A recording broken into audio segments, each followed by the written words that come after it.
En las últimas horas se reavivaron las llamas en el depósito de electrodomésticos siniestrado ayer en la ciudad de San Lorenzo, en la zona de Reducto. Los bomberos voluntarios retomaron los trabajos de enfriamiento y temen que se dé un derrumbe. Laura Penayo, contándonos los detalles, por favor, te escuchamos. Adelante. Así es, compañeros, ya nos encontramos aquí en el local San Ignacio siniestrado este miércoles. Como podrán ver, el fuego continúa.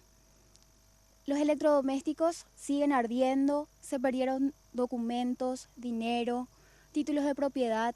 Hoy al llegar los vecinos nos comentaron que los trabajos continuaron hasta las 20 horas aproximadamente y el fuego continúa.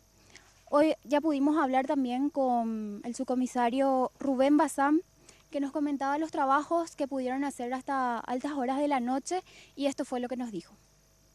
Sí, el fuego ayer a las 20 horas se logró sofocar y aproximadamente a las 10 de la noche comenzó nuevamente los pequeños focos de incendio.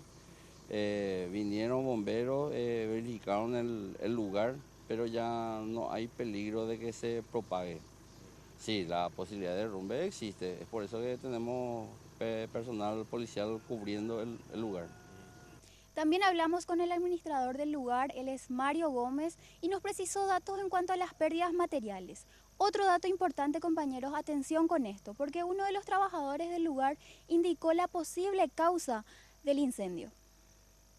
Es una pérdida entre material y mercadería, señorita, estamos hablando más o menos de 25 años de sacrificio, 25 años de trabajo que ustedes pueden sacarlo prácticamente de una persona común y corriente como nosotros, que se ha ganado la vida siempre dando oportunidad a gente humilde. 25 años de trabajo en un porcentaje mínimo del salario que puede ganar una persona que está dando trabajo a 40 personas, prácticamente son 2 millones de dólares de pérdida con material. La infraestructura ustedes ven que está todo abajo. Y sí, había dos personas acá, la persona encargada del depósito, que particularmente lo que primero escucharon fue la explosión de la heladera.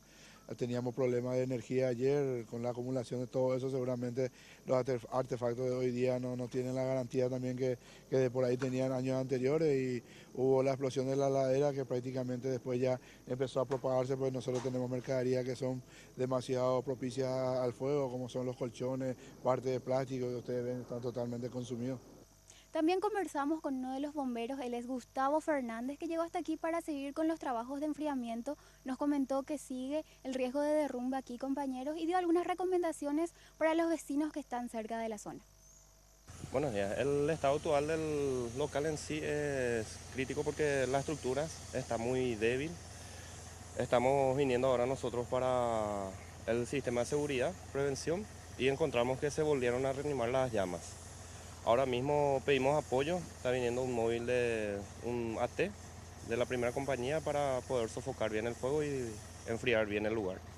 Ahora mismo vamos a rodear la zona, vamos a verificar y vamos a empezar a apagar el pequeño foco que se volvió a prender. Y lo que más se le pide a los vecinos es que se mantengan alerta nomás y distantes de la zona, ¿verdad? En sí, porque como ya te dije, la estructura está muy débil y no sabemos hacia dónde va a caer, si cae. Y la recomendación es que se queden a la distancia prudencial nomás.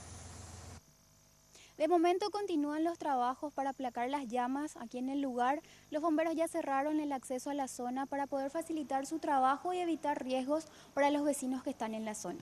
Esto es todo lo que podemos informar por aquí, compañeros. Hasta estudios.